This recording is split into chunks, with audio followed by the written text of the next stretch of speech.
Hello and welcome. I'm Carolyn, and your neighborhood show is about drawing out amazing stories of everyday people, of times in their lives when they have felt both connected and supported, as well as when they have felt disconnected and unsupported. And the aim is to normalize both connection as well as disconnection as being part of life. None of us escapes feeling disconnected at some point in our life, and that's okay and perfectly normal. But how do we then move from feeling disconnected and unsupported to being able to thrive in our lives? Your neighborhood show celebrates life by acknowledging all aspects of being human, up, down, and all over the place. That's the nature of life itself. So let's feel it, experience it, and celebrate it. Welcome.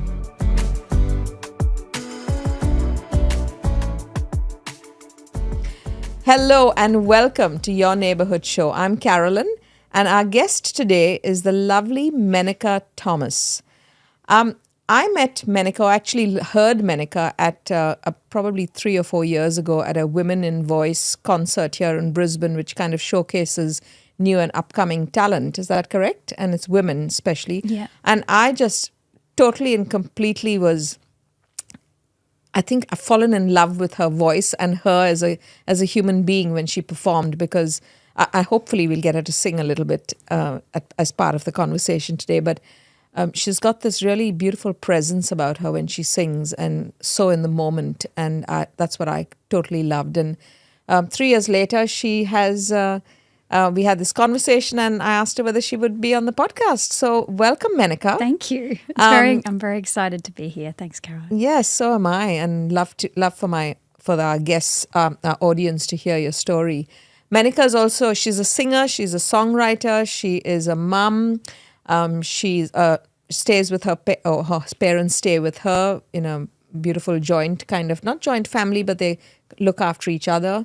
Which is quite typical of India as well. Mm-hmm. And she's also danced. Didn't you dance as a young girl? I did, yeah. And she's local to Brisbane. And without further ado, let's get stuck into hearing about Menaka. Hello again. Hello. Thank you for having me.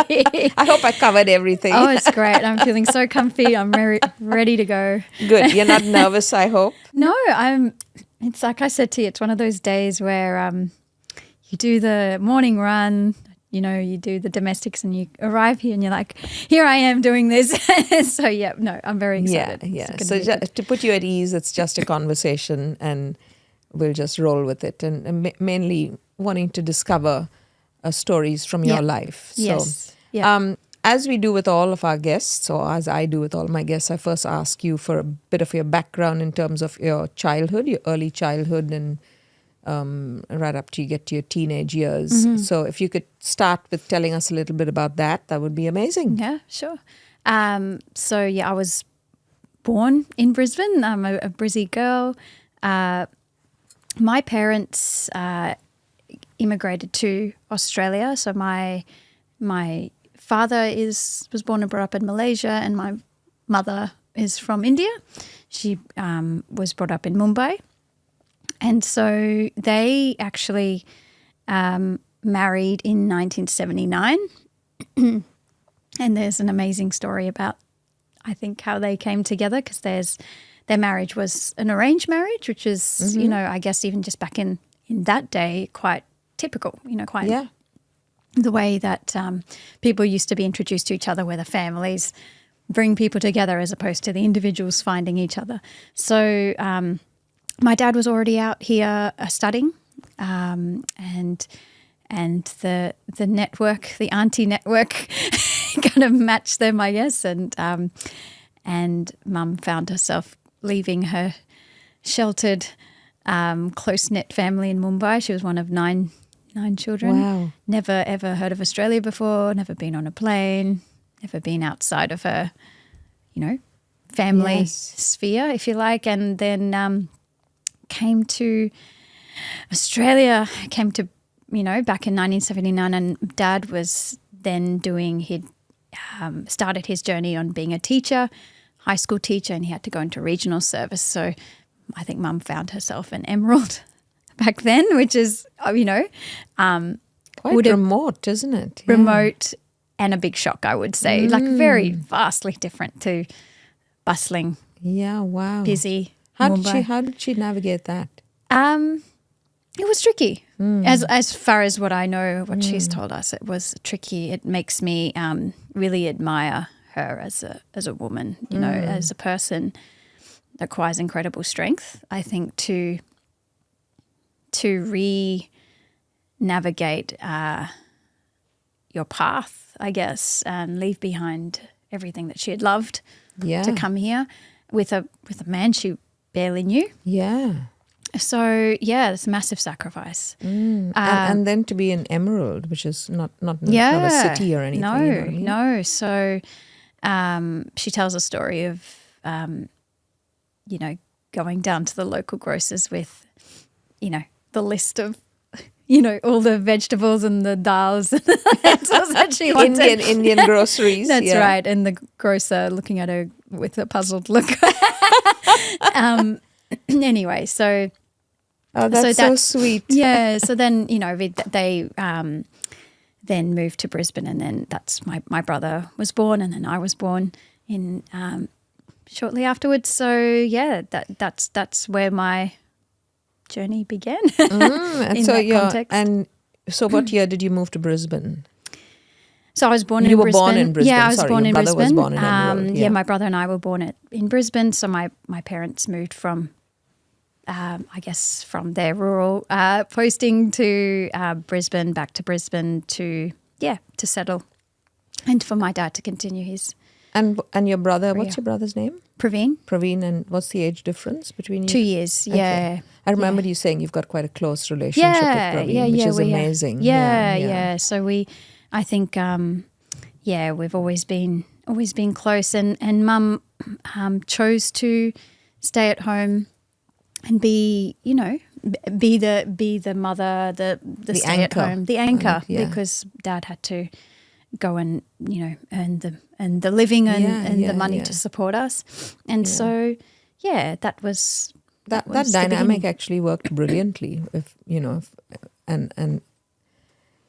Look, there's lots of controversial opinions on the whole, you know, woman staying at home and the wife staying at home and looking after the children and the husband working. But somehow that worked. And I'm not saying that women should only stay at home and look after their children. But I think when kids are small, I wish I stayed at home and stayed with my kids at least 0 to 5, you know. And that's something. I think that's a critical age when children need their mums specifically. Yeah, that's something that I've, to be honest, have only really connected with now as a mother. I think, you know, as women now, we juggle so many things. Yeah. And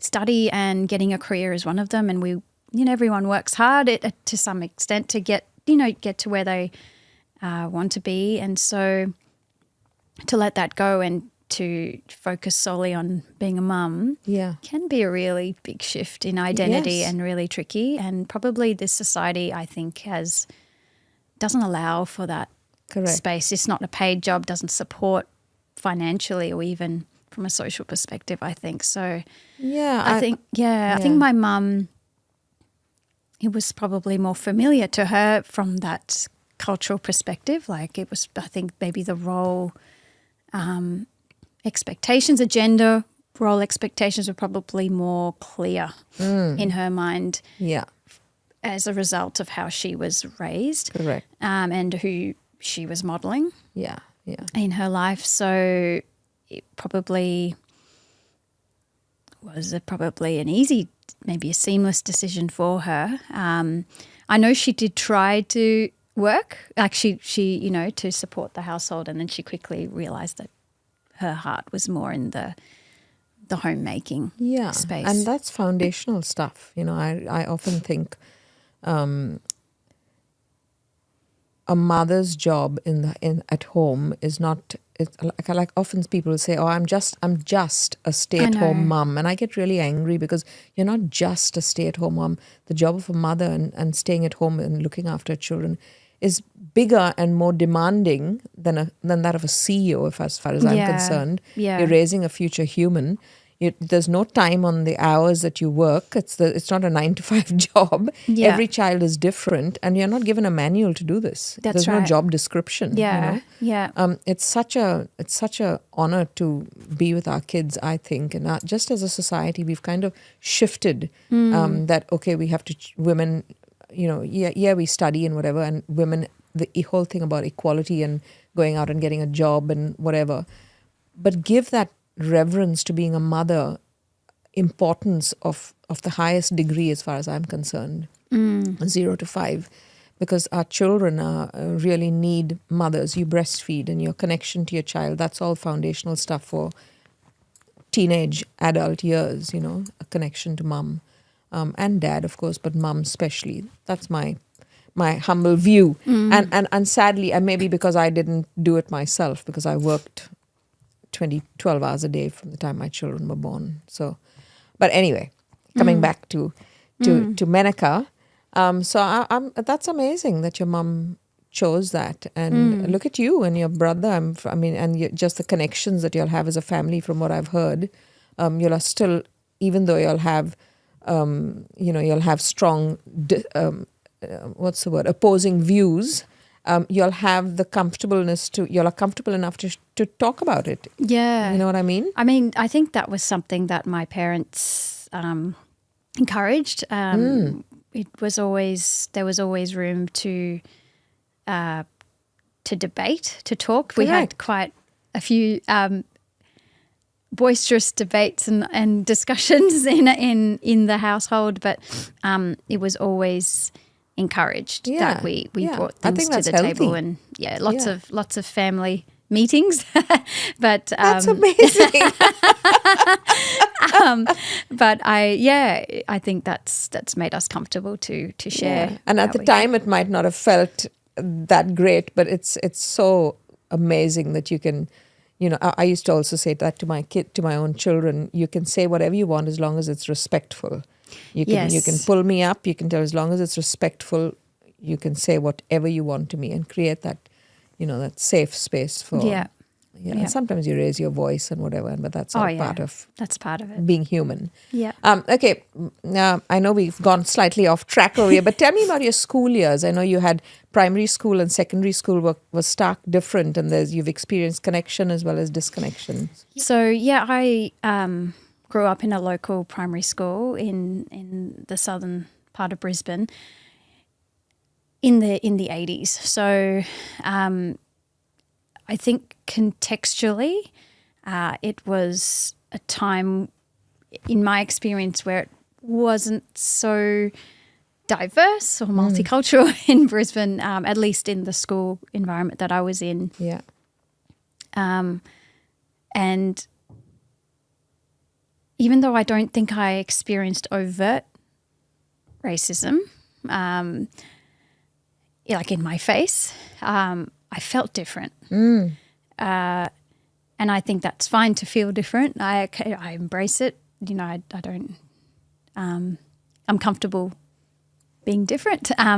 But back then when, as a child, I think it's something that when, as a child trying to fit in and trying to find a place to belong, for even friendship-wise, in a friendship circle, I found it tricky in primary school. Like, I watch my daughter now and I feel like she makes friends. She's found her friendship group from such a, I know that will change, but she seems to have found a friendship group. And I really struggled, though, in my primary school years. When I reflect back on it now, I feel it was because I didn't feel I could connect with people from a values perspective. Tell me a bit more about that. Like I felt a lot of the people around me, and I'm going to say girls because that's, I guess, who I was kind of trying to make friends with, girls, had different interests maybe. They were more focused on doing cartwheels and handstands. When we got a bit older, boys, that kind of thing. And I just wasn't ready, wasn't interested. I wasn't as inclined towards sports. Like I'd loved being with, like I loved trying. I was there on every sports day. I was really keen. But my parents chose to enroll me in South Indian classical dancing, Bharatanatyam, as my form of movement, if you like, from a young age. I didn't participate, though, in the team sports, and that's just, just the way it was. So I didn't, I guess, fit into the netball or the, all those kinds of sports that other girls were playing at my age. I just found it hard to find friendship groups that I felt I could just be myself. I remember one particular time where the girls, because I guess I loved music and I was quite academic. I felt uncomfortable swearing and talking about boys and things like that. I was just really innocent. And I would be teased as a, goody two shoes, and the word frigid and things came out at that point of view, at that point in time rather. So yeah, I just remember when primary school ended, I was really happy. I was happy to move on and start afresh. I didn't feel like I was going to miss anyone. So this is up to grade 7. Yeah, 7 at that time. I mean, young girls could be quite mean, I know. And my daughter, when she was, this is in she was born in 1990, so 1996 onwards. That's quite a big gap even from your school to her schooling. What year are you talking about school? So we're talking about from, 1989. Yeah, so was my not grade too far 1 behind my daughter, and she experienced being segregated and being alone. And she was she was not sporty, so quite similar to your story. And she experienced. And then when she went to high school, it changed. Well, so exactly. I'd like to hear your story. But it's so lovely that Mum,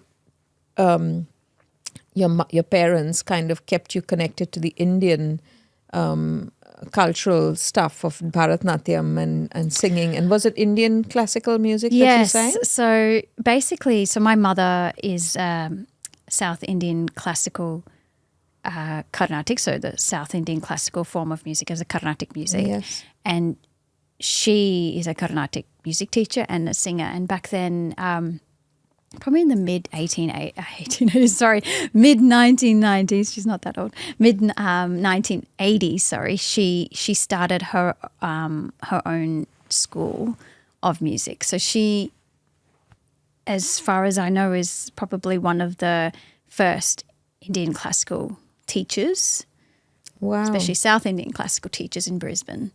And I say that very proudly. Yes, I think so you should. She's a bit of a trailblazer. She learnt the art form from her father. So there's a bit of a family lineage, and she taught me. So the thing is, though, growing up with Carnatic music, my mum made a very deliberate decision, I feel, just on reflection. She made a very deliberate decision to only expose me to Carnatic music. So growing up, tracking back to early childhood, growing up, I really wasn't exposed to the contemporary music of the time, it was the time of LPs and cassette tapes, and I remember Mum being very deliberate, and I mean it was probably her form of, or her solace, really, her connection to her home that she probably dearly missed. Her childhood, so she would bring that into the home, and I just have a memory of it just being around me all the time. And when she started teaching, even more so, I'd wake up to the sound of the note exercises happening because the students would arrive and off they'd go. So, but every Saturday morning I'd be down there learning, and it wasn't something I thought about. It just happened.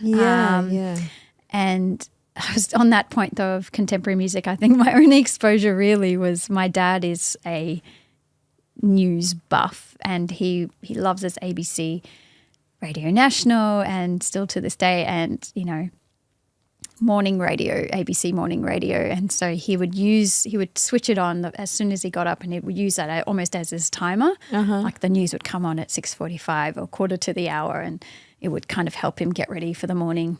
But I'd get the little snippets of music in between. The 80s music. And so I honestly, there's like 3 songs that they had on repeat, I think. And so I, got to know those Rick Astley, never gonna give you up. I think that was my favorite. But those were my only kind of exposure to the contemporary world of music, and the rest was Carnatic music only. Yeah. Look, I think, I don't know what your mother's intention was, but if I was thinking as a mother myself, the only way that she could have you connected to your cultural form of music and dance and whatever would be through her.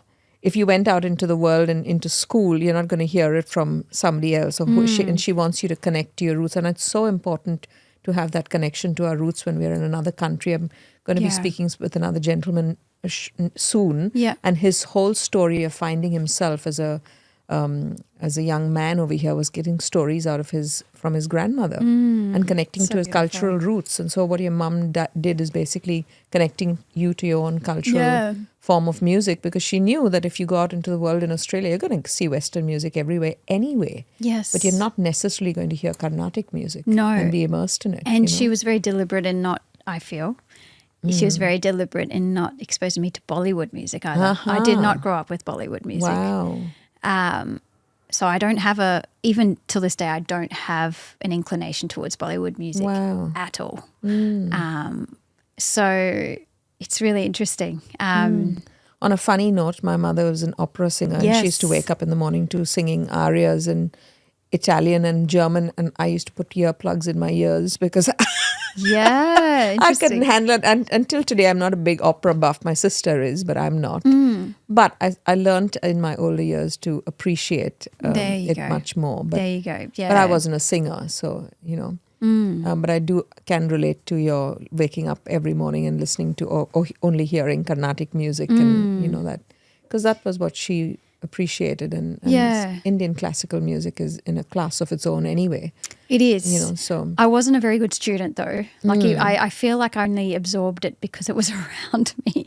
I resisted practicing when my mum would try to make me practice. I'd go and complain to my dad. Like I wasn't a so good you're student. one of those, yes. And but I think the way that I'd learnt it was around me, and I started performing with my mum. So from a very young age, there'd be community events. Mum started being invited to perform at not only community events, but also at festivals like the Woodford Folk Festival back then. And how old were you when you were singing at Woodford? I would have been late primary school, early high school. That's amazing. Yeah, and back then it didn't really clock that Woodford register. I just, we're going to this place. Here I am going along. Back then in BMAC was, I do remember the very Point. the early days of BMAC where it was back in Yungaba. Mum used to be, invited to perform there. So she'd take me along as her backup, really, as her sidekick, I don't know, the person to accompany her. And that's how I feel and also through her student concerts as well. She used to have annual student concerts. But that's how I feel like I learnt, really. So you had this strong connection to your own culture through mum and your community, Indian community. Yeah, back then, there wasn't a massive South Indian community, and so a lot of the culture of the South Indian culture was really carried by the Sri Lankan Tamil community. Right. So that was the Sri Lankan Tamil community and a very small South Indian community. Yeah. So I'm just trying to draw a parallel. So you had connection to your own culture and your community, Indian community, through mum and music and all of that. And then in primary school, though, that's where you felt a bit disconnected because of, you said you felt a bit different. I couldn't quite connect with the kids at school, but I had connections with, I think what helped me get through really at that time was I had peer groups outside of school. That's what I was alluding to. Exactly. Yes.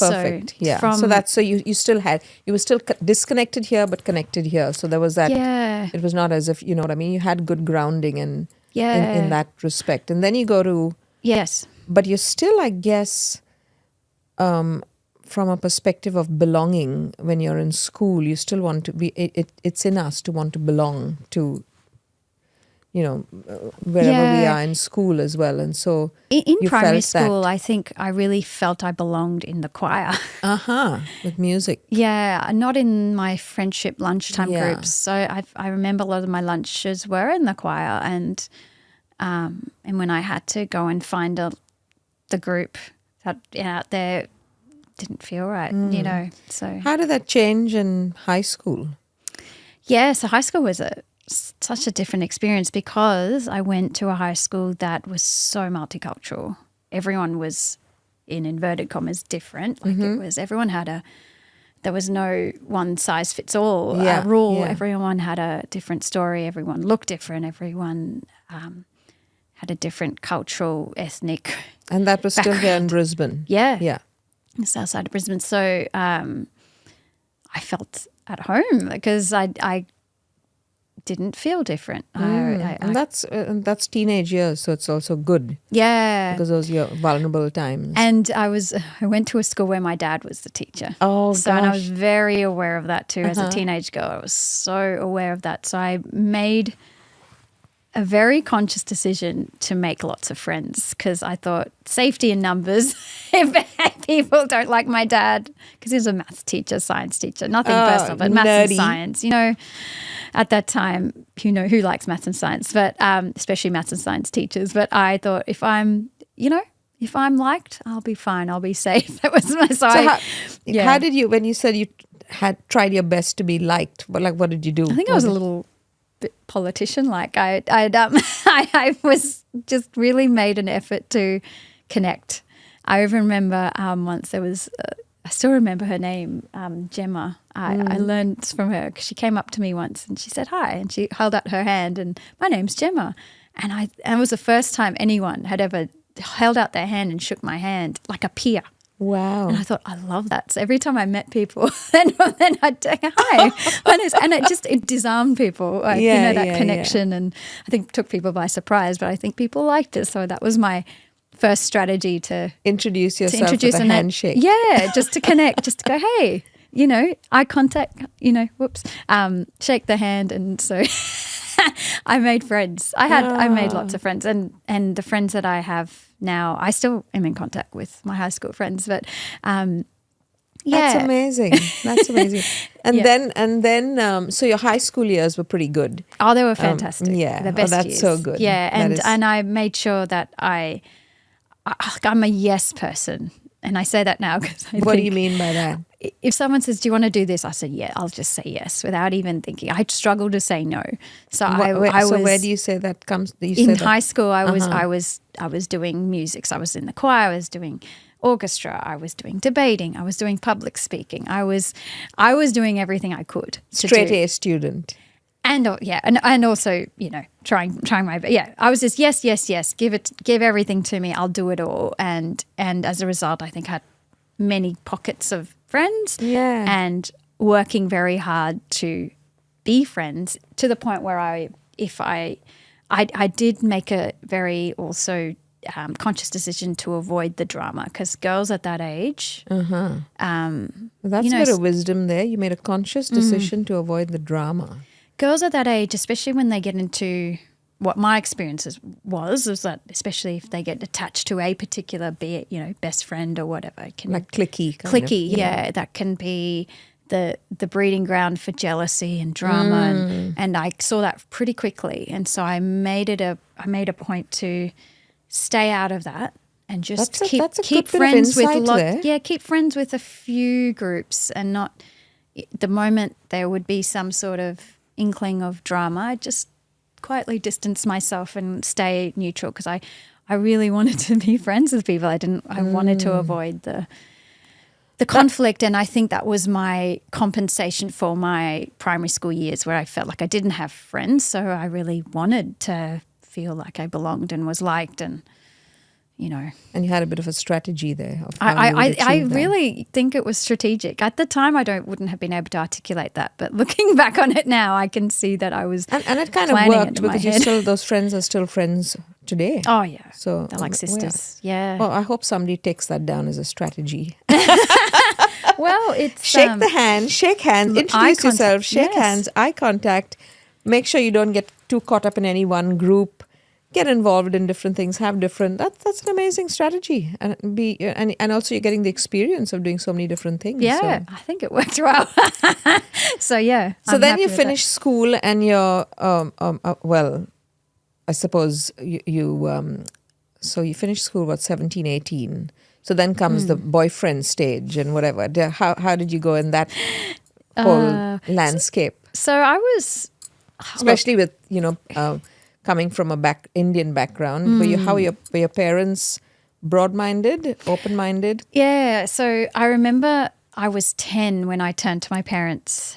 I remember it was grade 5. I remember telling my parents very clearly, Mum and Dad, I'm not getting an arranged marriage. Wow, at 10. I was very clear, and I remember it kind of took my mum by surprise. I don't think she had much to say, but my dad was like, well,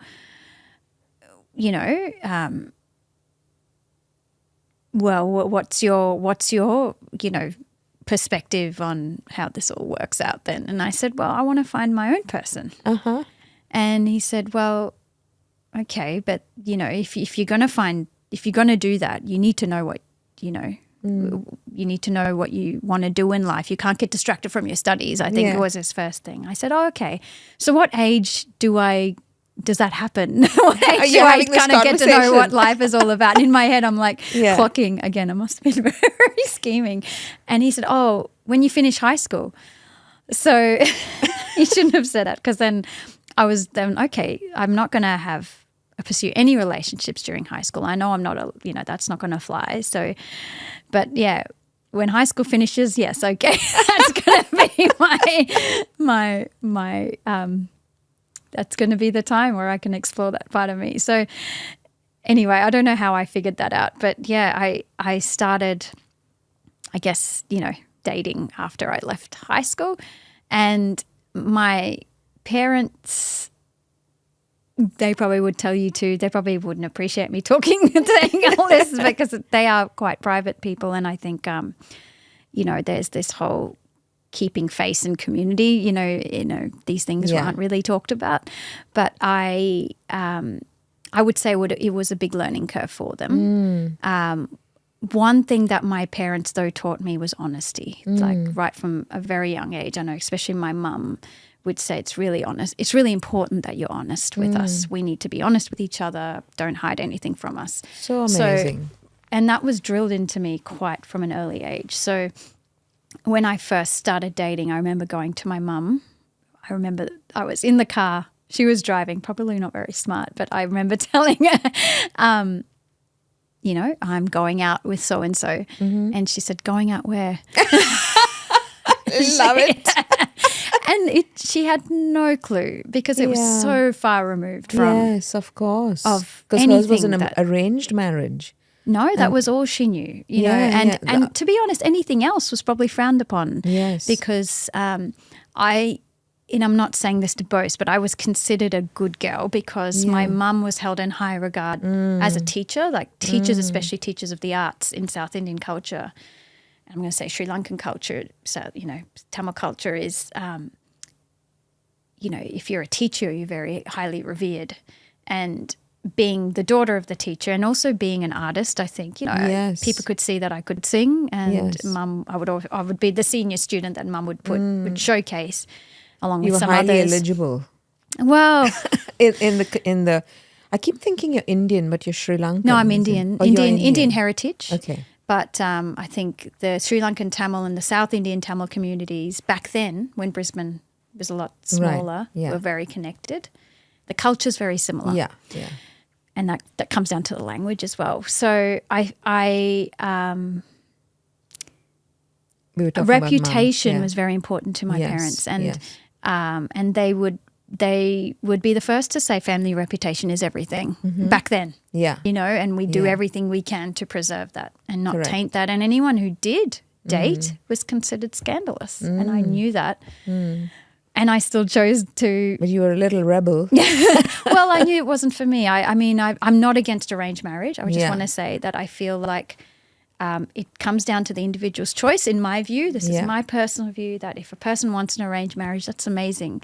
No one should be forced to do Correct. anything. Yeah. But I personally believe whether it's arranged marriage or so-called love marriage, it doesn't matter.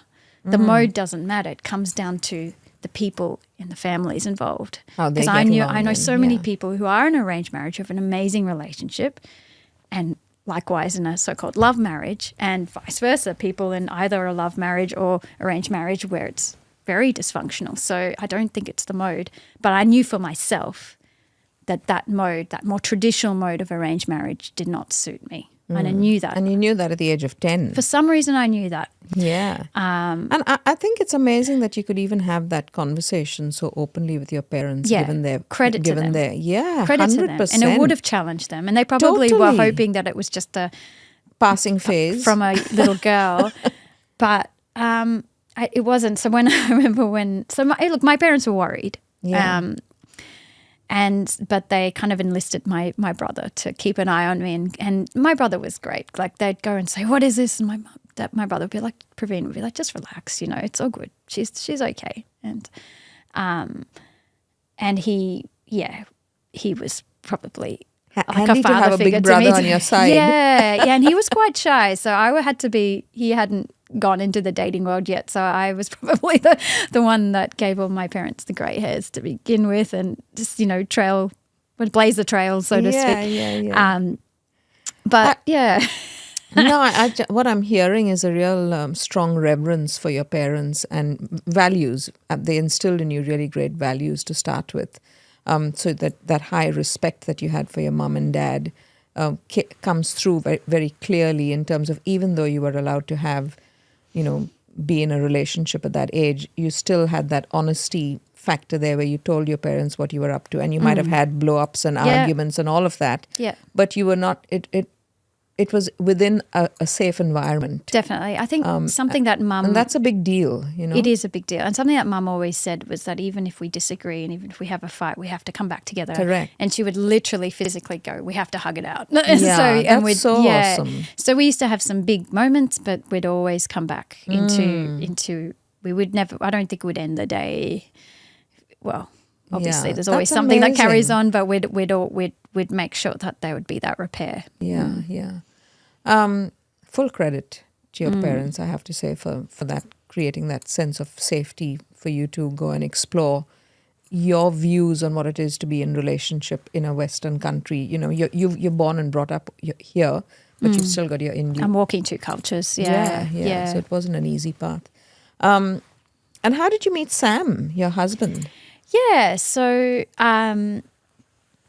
So he was the lucky graduated- one. He was the lucky. Is he Aussie, by the way, or Indian? Yeah, no, he's Caucasian, Sunshine Okay. Coast boy. Yeah, blonde head.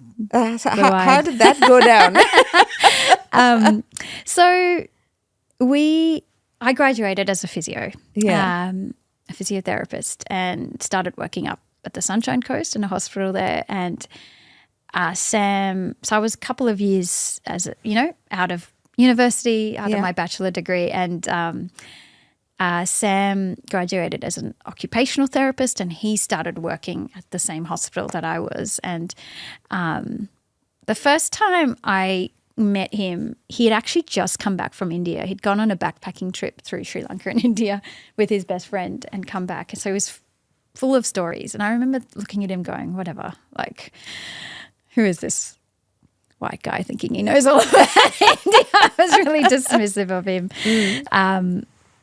And at that time I was transitioning out of a relationship as well. So I probably wasn't very ready to take notice of anyone, to be honest. And we I guess became friends. I didn't realize, I was a bit clueless, let's put it that way. I was wondering why he was, when I was, there at 5 p.m. doing a wheelchair application. Why he was hanging around helping me, I didn't really. I was like, oh, he's very helpful. So I was a little bit clueless.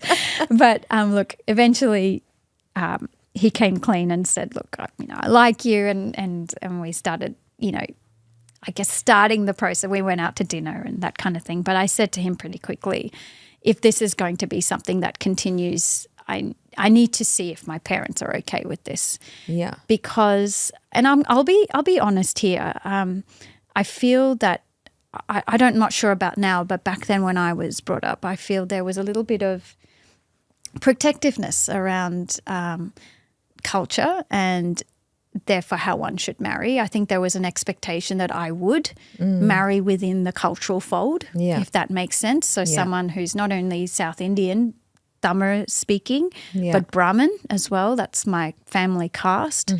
And potentially someone who was even connected to the music kind of scene. Maybe even a doctor. Who knows? Like the list can go on. But I didn't. From a very young age, I didn't subscribe to the caste system. To me, I'm not a fluent Tamil speaker, so as long as we can communicate, it wasn't important that person could speak Tamil. Like I had different views on what was important to me. So, but I could acknowledge that my parents might have a big reaction if I chose someone completely out of that cultural fold, if that makes sense. And Sam was. He was completely. And he was. There was nothing. How did you get around your parents? Well, I remember saying to Sam, I need to talk to my parents first. And if it's an absolute no, we need to pause because I do not want to fight them. Like I'm ready to fight. But to be honest, I'd just come out of a relationship where I had fought very hard and it was exhausting. Yeah.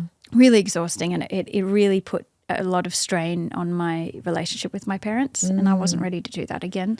Wow. So I just want to say I just admire that high level of respect and reverence you have for your parents, Menaka, which you don't often always see these days. And that's full credit goes back to your parents for creating that. You know what I mean? Like you've got that strong reverence for them and their values and their views and the relationship to want to maintain that close relationship that you were even willing to consider not dating Sam if that was the case. Yeah. So it's exhausting. Yeah, but look, it's exhausting to fight. We grew up. I personally grew up in community, and in community you have many relationships. So every relationship is important to us, and your primary relationship, which is with your parents, the most important. If that's broken, then the rest of your life doesn't work. You can go out and meet your partner, but your primary relationships with your parents are so foundational and important to maintain and grow, Yeah, my parents always used to say Mata, Pita, Guru, Devam in order of importance. Oh, wow. Mother, Say father. that again. Mata, Pita, mother, father, Guru, teacher, Devam, God. God's at the bottom of the list. That is amazing. I'm getting goosebumps.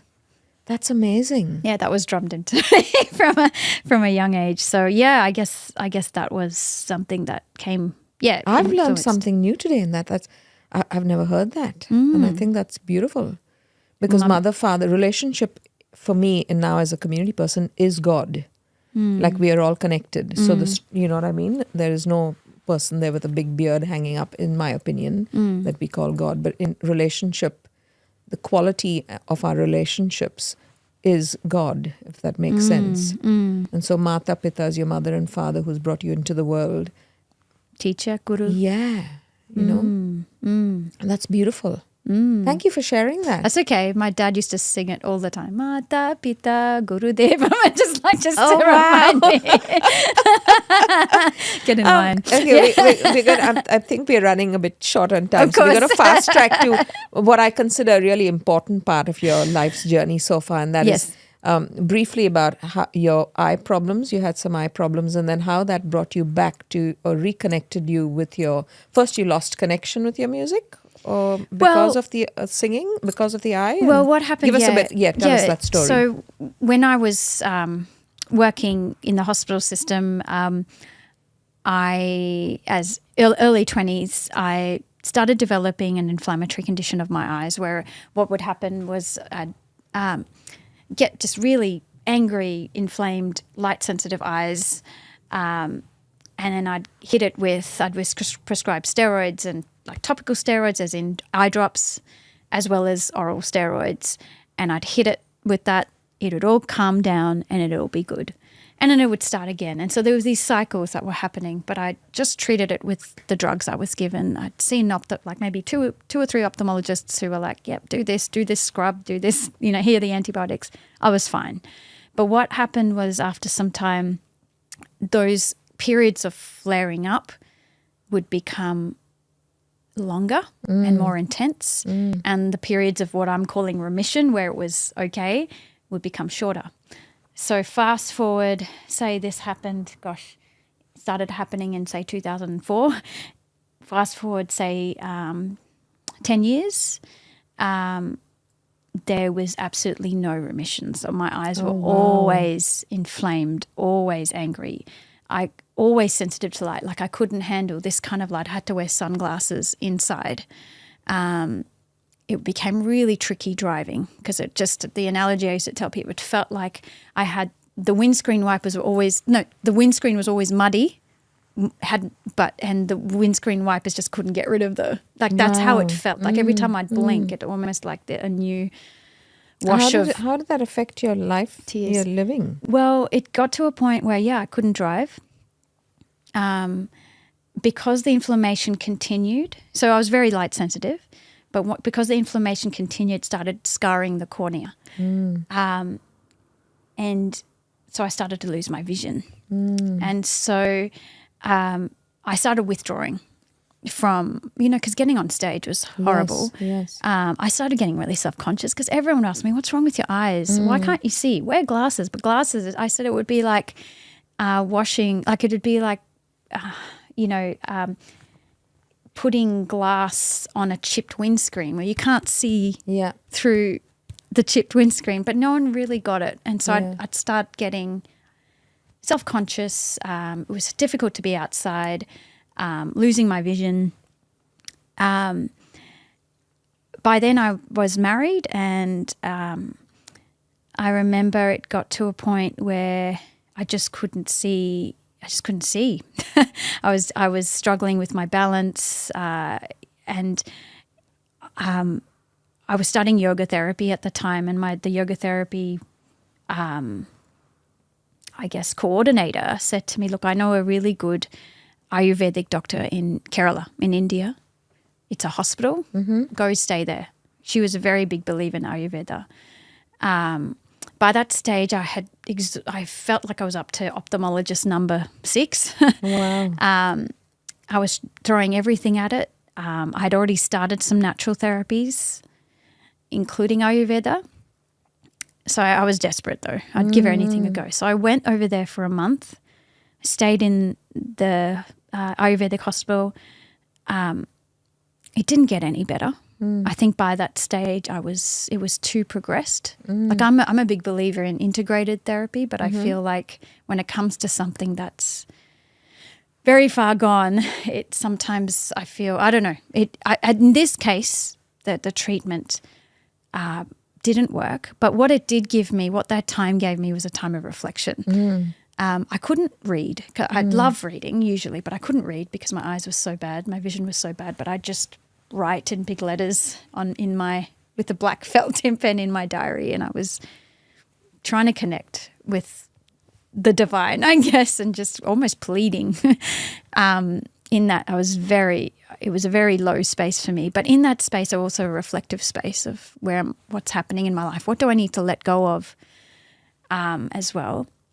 And that's when I started writing songs. Wow. So how I used to, because I couldn't read, and I could write, but I couldn't read what I was writing. I had an iPhone at the time. I'd just record on the voice memo. I'd just start singing and start recording, and then I'd play it back to myself and think of a harmony and, things. So some small little songs started appearing on my phone, And this is very different for me. I never considered myself a singer-songwriter because I came from a tradition of music where you're taught the songs as your teacher tells you, and you sing it as your teacher teaches you. You don't stray outside of that. Yes, there's improvisation within a certain structure, but you don't go write your own songs. So, and that too, when I was writing in English, which is different. Again, I'm singing all these songs inherited to me in all these Indian languages, but writing in English, that's how I think, that's how I communicate, that's how I feel, I guess, the language of my feelings. So that I never thought anything would happen of that. It was just an expression. It was an outlet. It was my way of communicating. That is so beautiful, because what I'm hearing is through that whole journey of being disconnected with your eyes hurting and, you were at your lowest point and disconnected in many ways. And then reaching out to the divine, as in almost, as you said, almost pleading, comes connection to, and you want, what I'm getting is you probably weren't even thinking. It was just an expression. No, it was. I was by myself. And I wasn't allowed to go anywhere. They wanted me to rest. So what were the kind of songs that you wrote? Like, you wrote in English, but what were the words about? Like, what were you writing about? It was not only English, but it was also adaptations of songs that I grew up with. Right. So for example, there was a song that's on my debut album, like a song that I grew up with, but I'd be singing the song, but then I'd hear harmonies, and because when you're by yourself, you're just experimenting with things. And another, though, the choice of songs also came down to my yoga practice, because there is a practice in yoga called dharana, which is visualization, and the practice is you visualize how you want to be. And you go for that, like you imbibe those qualities. So one song, Madhura Meenakshi, which is on my album, my debut album, was like Meenakshi is a goddess in south of India with big, brilliant, beautiful, compassionate eyes. So I was visualizing open, because I couldn't open my eyes. They were always puffed and closed. Open, beautiful, brilliant and compassionate, because I just felt so angry. Like my eyes felt so angry and hot all the time. So I was imagining open, brilliant, beautiful, compassionate eyes as Meenakshi, because she's known for her eyes like that. So Madhura Meenakshi is an adaptation of a song that I grew up with, but I extended upon it, added harmonies and added my own twist to it. So it was things like that. Yeah, that's just gorgeous. I just love this whole going to India to help with your eyes, healing of your eyes, but then that kind of morphs into your and you didn't go there you had no idea what was going to happen in terms of your music, and it's just, that's the gift in that whole so-called, not tragedy, but your darkest moments, comes this beautiful gift. And an English song was a gift of gratitude.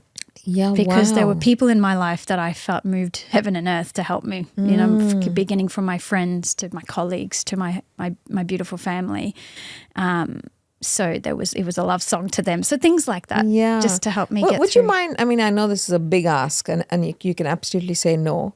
Would you sing something for us? Just anything, whatever works for you, whether you wrote it at that time or anything. I'd love for our guests to hear your voice, because I was mesmerized by it, and that's the word. I couldn't stop. I was hanging off every word you were singing at that feminine voice.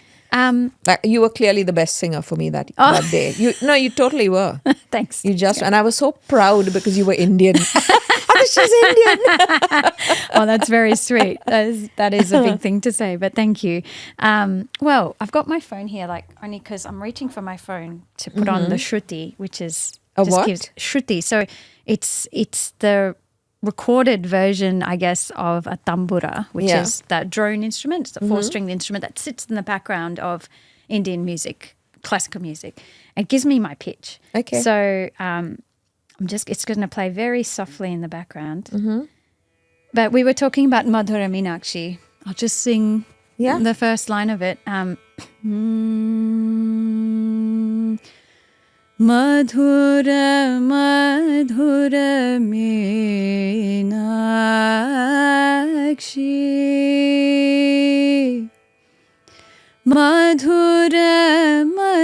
Meenakshi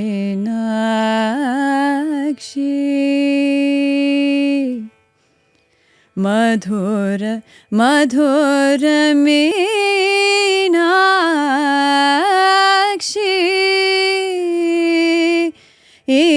Sundareshwara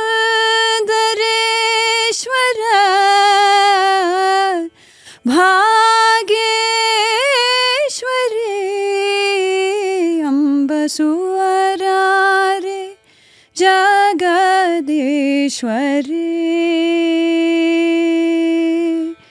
Madhur Madhur Meenakshi.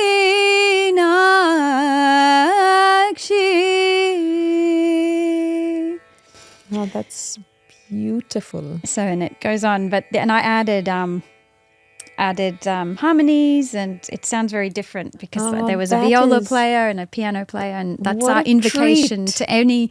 We're actually going to perform very soon, but when our group gets together, that's the first song as used as an invocation just to settle into the space. So thank you so much for singing that. That's okay. For us. And I'm sure our guests would. That was an absolute treat, and I just love your voice, Menaka, and I'm looking forward. You're singing, and so you're coming up in the Brisbane Festival. You're performing in the Brisbane Festival for Back to Below. Yes. So just excited. a very 2-minute thing on that, just so that we can get our audience going to watch that show at the Brisbane Festival. Yes, it's so Back to Below. It's the story of the family that came from Sri Lanka who sought refugee status, sort asylum here, I should say, in Australia, and who went through put through the hell by the Dutton immigration forces. It's their story of how the community really came. Not only their fight to stay here, but the community's campaign and their efforts to really bring the family back to Billowila. So I'm so lucky to be the co-composer of that music along with Guy Webster, but also to be performing the music on stage. So excited. I can't wait to watch you. Yes. And I'm just thrilled and so happy. Thank you so much for sharing your story with us, Menaka. Really, really appreciate it. And just a quick last question, which we're going to end on. What's something that you've learned? What's your biggest learning of your life? It's a big question. The thing that's coming to mind straight away is you're stronger. I'm stronger than I think I am. We are all stronger than we think we are. When I say strong, I think strength is something that has many interpretations, but I think that through that, going through the trickiness, the suffering, there's almost a treasure that lies beyond that or in that helps us to keep moving. Like we have to go through that somewhere to get, and for me it was music, for me it was so many things, but like I had to go through that and get, not only develop more strength, but get the learning through that suffering. So kind of going through the fire. Going through the fire, go through the fire to find the gift. And they always say you have to go through your pain, into your pain to get out of your pain, kind of thing. Well, thank you. That's been an absolute treat sharing the last hour. I think we've been talking for about an hour. Wow. And I wish you all the best for Back to Below, and I'll be there. Awesome. Cheering you on. Thank you so much. Thanks, Appreciate it. Menaka. Thanks, Carolyn. Bye-bye. Thank you. Bye.